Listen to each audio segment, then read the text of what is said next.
بسم اللہ الرحمن الرحیم الحمد للہ وحدہ لا شریک لہ لا ند لہ ولا مثل لہ ولا مثال لہ والصلاة والسلام على رسوله النبي الذي لا نبي بعده وعلى آله وأصحابه الذين سعدوا في الدين غاية السعادة أما بعد فقد قال الله تبارك وتعالى في القرآن المجيد فأعوذ بالله من الشيطان الرجيم بسم الله الرحمن الرحيم إن هذا القرآن يهدي للتي هي أقوم صدق الله العظيم وقال النبي صلى الله عليه وسلم تبرك بالقرآن فإنه كلام الله وخرج منه أو كما قال عليه الصلاة والسلام. بزرگان محترم، حضرات علماء کرام، معزز سامعین اعظام، میں نے قرآن کریم کی ایک آیت کا کچھ حصہ اور نبی پاک صلی اللہ علیہ وسلم کا ایک ارشاد عالی پڑھا ہے.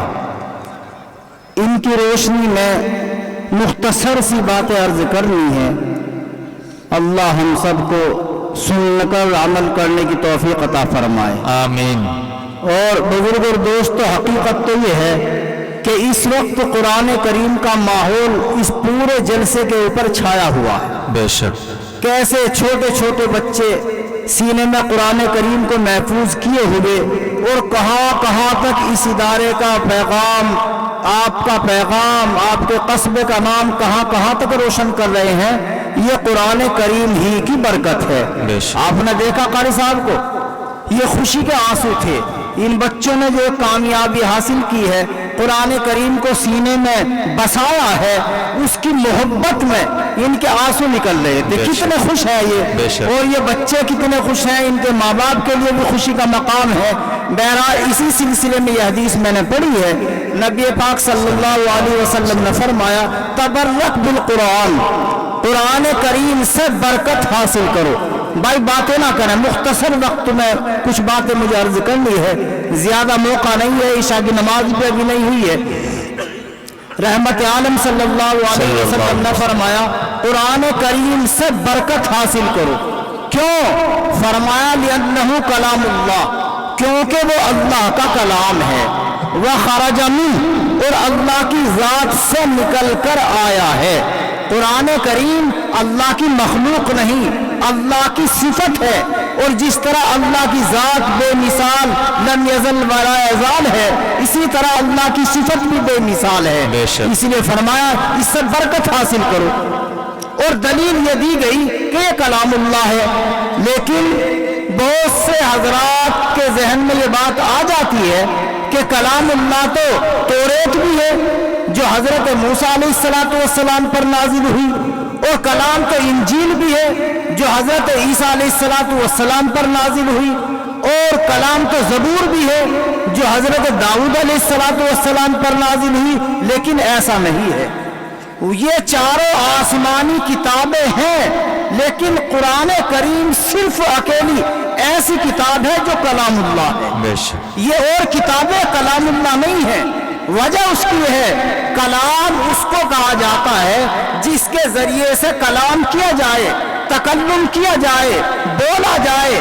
قرآن کریم ایسی کتاب ہے جس کو اللہ تبارک و تعالیٰ نے زمین آسمان چاند سورج اس کائنات کو بنانے سے پہلے خود پڑھا ہے. خود اللہ نے قرآن کے ذریعے کلام کیا ہے، اس لیے یہ کلام اللہ ہے. اور دوسری کتابیں وہ کلام اللہ نہیں ہے. توریت کی کچھ تختیاں، کچھ صحیفے، کچھ مضمون اللہ نے حضرت موسیٰ علیہ السلام کو عطا کر دیے کہ لے جاؤ اور اپنی امت کو اس کی دعوت دو، اپنی امت کے اندر تبلیغ کرو، ان مضمون کو پڑھ کر سناؤ. انجیل کے اندر یہ ہوا، کتابی شکل بھی نہیں تھی، بلکہ انجیل کے اندر جو مضمون لکھا ہے، انجیل کے اندر جو کچھ بھی لکھا ہوا ہے وہ سب اللہ نے حضرت عیسیٰ علیہ السلام کے دماغ میں القا فرما دیا. دماغ کے اندر انجیل کے مضمون اللہ نے پیدا فرما دیے اور اعلان کرا دیا کہ یہ مضمون اپنی قوم کو پڑھ کر سناؤ. لیکن قرآن یہ اللہ کا کلام ہے، خود اللہ نے اس کو پڑھا ہے. اس سے برکت حاصل کرو. برکتیں کیسے حاصل ہوں گی؟ ایک برکت تو ہمیں یہاں نظر آ رہی ہے، صرف قرآن کریم کا تذکرہ ہے اور قرآن کریم کی برکتیں ہم سب محسوس کر رہے ہیں۔ ایسا محسوس ہو رہا ہے کہ قرآن کریم کی برکتوں کی بارشیں یہاں نازل ہو رہی ہیں۔ فرمایا برکت حاصل کرو، کیسے؟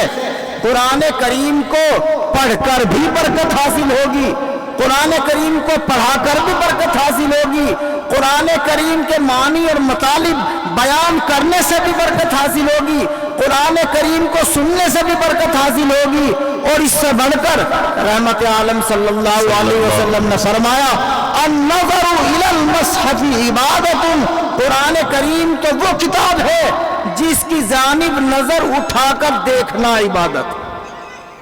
کوئی پڑھنا نہیں جانتا، معنی نہیں جانتا، صرف نظر اٹھا کر دیکھ رہا ہے۔ آقا نے فرمایا النظر الی المصحف عبادت، قرآن کریم کی جانب نظر اٹھا کر دیکھنا عبادت۔ تین چیزیں بیان کی گئی جن کو دیکھنا عبادت۔ دوسری چیز بیت اللہ شریف، النظر الی بیت اللہ عبادت، حضور صلی اللہ علیہ وسلم نے فرمایا خانہ کعبے کی جانب نظر اٹھا کر دیکھنا عبادت۔ اور جمہور علماء کا متفقہ فیصلہ ہے کہ ایک شخص وہ ہے وہ روزانہ تلاوت کرتا ہے، روزانہ روزے رکھتا ہے، بہت ساری نفلیں پڑھتا ہے، بہت ساری عبادتیں کرتا ہے، اور ایک شخص وہ ہے جو حرم شریف کے اندر بیٹھا ہوا صرف خانہ کعبے کو دیکھ رہا ہے، بیت اللہ کو دیکھ رہا ہے۔ فرمایا گیا کہ وہ بیت اللہ کو دیکھنے والا ان سارے عبادت گزاروں سے افضل ہے۔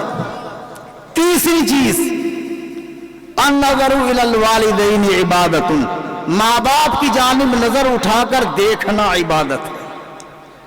کتنی بڑی عبادت! رحمت عالم صلی اللہ علیہ وسلم نے فرمایا جو اپنے باپ کا چہرہ عظمت اور محبت کے ساتھ دیکھے اس کو حج اور عمرے کا ثواب ملتا ہے۔ لیکن آج یہ بڑا مشکل مسئلہ ہو رہا ہے، بڑا مشکل ہے۔ بیوی آ گئی، بچے ہو گئے، ماں باپ کی جو قدر ہونی چاہیے وہ نہیں ہو رہی ہے، جبکہ حدیث کے اندر اتنا بڑا مقام بیان کیا گیا۔ کیا حال ہے؟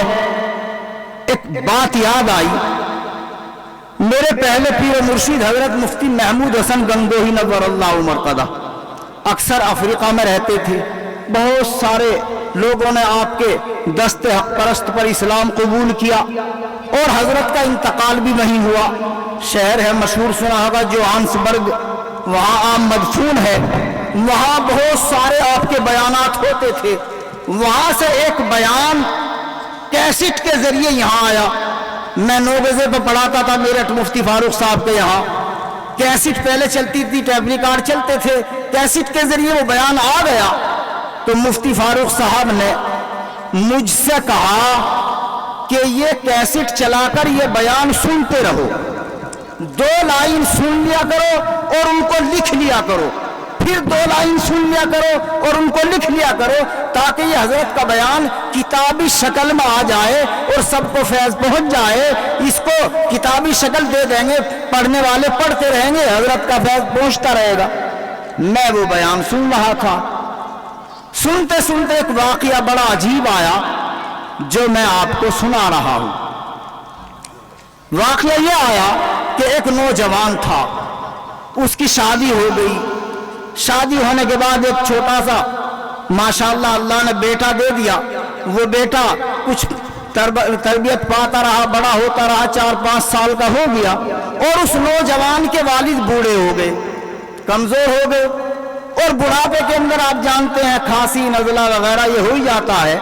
لہذا ایک روز اس نوجوان کی بیوی نے اس نوجوان سے کہا کہ دیکھو بہت برداشت ہو چکا، اب مجھ سے برداشت نہیں ہوگا، یہ تمہارے ابا ہر وقت یہاں کھل کھل کرتے رہتے ہیں، کھانستے ہیں، بلغم اور گندگی پھیلا رکھی ہے، میرا جی برا ہوا جا رہا ہے، مجھے متلی ہو رہی ہے، میں اب یہاں نہیں رہ سکتی، یا تو یہ رہے گا یا میں رہوں گی، نہیں تو ان کا انتظام کہیں اور کر لو۔ اب وہ بیٹا بیوی کی باتوں میں آ گیا اور اپنے ابا کی چارپائی وہاں ڈال دی، گندگی میں جہاں بھینسیں بندھی ہوئی تھی، ڈھول ڈنگر بنتے تھے، گوبر پڑا رہتا تھا، وہاں ایک کھاٹ ڈال دی اور وہاں ان کو لٹا دیا۔ اور اس نوجوان کا جو بیٹا تھا 4-5 سال کا، اس بڑے میاں کا پوتا اس کو ایک کمبل دے دیا اور 10 روپے دے دیے کہ لو تم اپنے دادا جان کو دے کر آؤ. بھائی غور سے سننا، مختصر سی بات ہے بس. یہ بچہ گیا، اس نے کیا کیا؟ اس کمبل کے 2 ٹکڑے کر دیے. چپ بیٹھے رہو. ایک ٹکڑا دادا جان کو دے دیا، ایک واپس لے آیا، اور 10 روپے کے 5 کرا لیے. 5 روپے دادا کو دے دیے، 5 واپس لے آیا. اب وہ نوجوان اس بچے کا والد، اس نے پوچھا یہ کمبل اپنے دادا کو دے کر نہیں آئے؟ کہ ہاں دے کر آیا ہوں. کہ وہ پیسے بھی تمہاری مٹھی میں ہے، پیسے دے کر نہیں آئے؟ کہ نہیں پیسے بھی دے کر آیا ہوں. پھر یہ کیا ہے؟ تو غور سے سنیے، اللہ جب کام لیتا ہے ذرا سی چیزوں سے بڑے بڑے کام لے لیتا ہے. اس بچے نے جواب دیا کہ سنو ابھی کچھ دنوں کے بعد تم بوڑھے ہو جاؤ گے، میری شادی ہو جائے گی، میری بیوی آئے گی، تم کو بھی کھانسی بلغم ہوگا، میری بیوی کا بھی جی بتلائے گا، اس کا بھی جی برا ہوگا، لہذا سن لو میں تم کو اپنی جیب سے ایک پیسہ دینے کے لیے تیار نہیں. تمہارے کمبل میں سے آدھا کمبل لے کر آیا ہوں، تمہارے پیسوں میں سے آدھے پیسے لے کر آیا ہوں، یہ تم کو دیے جائیں گے اور تم کو بھی وہاں جانا پڑے گا جہاں میرے دادا جان تڑپ رہے ہیں، رو رہے ہیں، تم کو بھی وہاں جانا پڑے گا. اب یہ بات ایک چھوٹا سا بچہ کہہ رہا ہے تو نوجوان کی آنکھیں کھل گئی، بڑی شرمندگی ہوئی، دوڑا ہوا گیا، ابا جی کے پیر پکڑے، معافی مانگی، واپس لے کر آیا عزت کے ساتھ، اور بیوی کو بھی سمجھایا. دیکھو بیوی کی باتیں بھی ماننی چاہیے. حدیث کا مفہوم ہے کہ جیسا تم کھاتے ہو ایسا بیوی کو کھلاؤ، جیسا تم پہنتے ہو اس کو پہناؤ. لیکن اگر بیوی اللہ کی نافرمانی کے کام کہنے لگے کہ میں تو فلم دیکھوں گی، میں تو شراب پیوں گی، تو اسی ہر بات ماننے کی ضرورت نہیں ہے، منع ہے. اس لیے سمجھا دیا، سارا نظام اچھا ہو گیا. اس لیے بزرگ اور دوستو، ماں باپ کا بہت بڑا مقام ہے، ہم نہیں سمجھ سکتے. آج لاپرواہی بڑھتی جا رہی ہے، بہت سے ماں باپ ہیں جو تڑپ رہے ہیں اولاد کے لیے، لیکن سمجھتے نہیں ہیں یہ اولاد کہ ماں باپ نے کتنی تکلیفیں اٹھائی ہیں. بہرحال میں عرض کر رہا تھا کہ 3 چیزیں بیان کی گئی جن کی جانب نظر اٹھا کر دیکھنا عبادت. ان کے اندر نمبر 1 قرآن کریم ہے، اللہ کا کلام، اس کی جانب نظر اٹھا کر دیکھنا عبادت. اور جو پڑھتے ہیں، جو سنتے ہیں، جو سناتے ہیں، جو پڑھاتے ہیں، ان کا مقام کیا ہوگا؟ رحمت عالم صلی اللہ علیہ وسلم نے فرمایا خیرکم من تعلم القرآن وعلمہ، تم میں سب سے بہتر انسان وہ ہے جو قرآن کریم کو سیکھتا ہے اور سکھاتا ہے، پڑھتا ہے اور پڑھاتا ہے، وہ سب سے اچھا ہے. اس لیے بزرگ اور دوستو، اچھا بننا ہے تو قرآن کریم کے ساتھ تعلق قائم کرو، قرآن کریم کے ساتھ اپنے آپ کو جوڑ لو. جو قرآن کریم سے جڑ جائے گا وہ اللہ سے جڑ جائے گا. جس کا تعلق قرآن کے ساتھ ہو جائے گا اس کا تعلق اللہ کے ساتھ ہو جائے گا. اور پھر کیا مقام ہوگا؟ دیکھو قرآن کریم جس مہینے کے اندر آیا وہ مہینہ سارے مہینوں کا سردار بن گیا.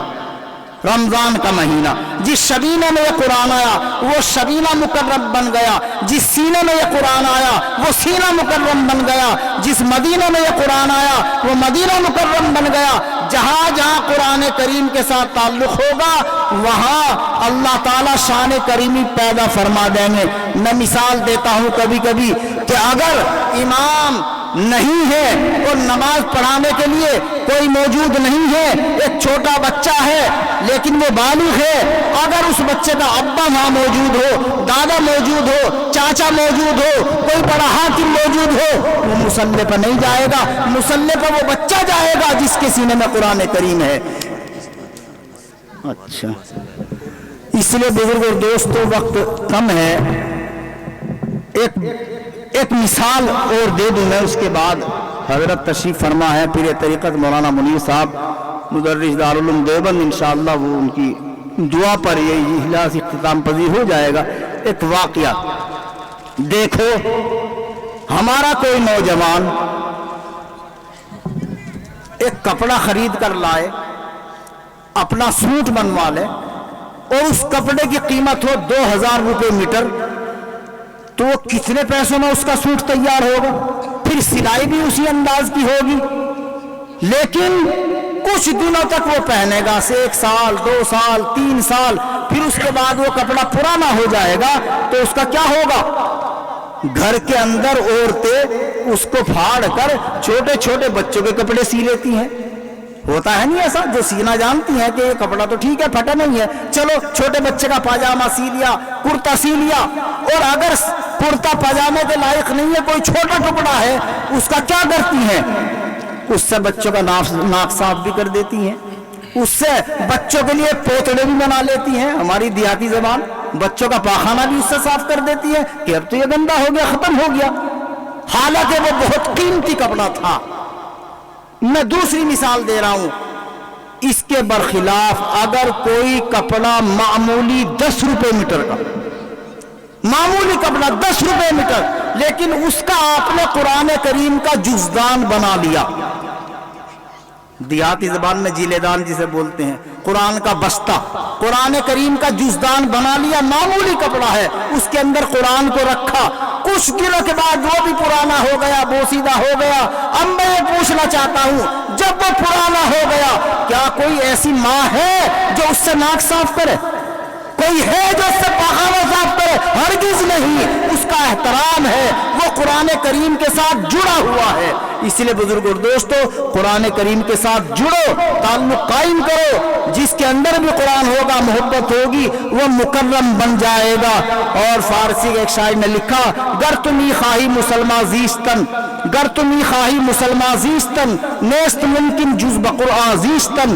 اس لیے بزرگ اور دوستو، بس یہ مجلس تو مجھے بالکل قرآنی نور میں ڈوبی ہوئی نظر آ رہی ہے، قرآن ہی کا ماحول ہے۔ اللہ تعالیٰ اس ماحول کو قائم رکھے۔ آمین۔ بہت بڑا کام کیا ہے قاری صاحب نے، میں بغیر بیان جلسے کے بھی آتا رہتا ہوں، بہت اچھا نظام، بہت اچھی تعلیم، صحیح قرآن کریم کی خدمت، اور جہاں قرآن کریم کی خدمت ہوگی کمی نہیں آئے گی، بے شک بالکل کمی نہیں آئے گی، ماشاءاللہ۔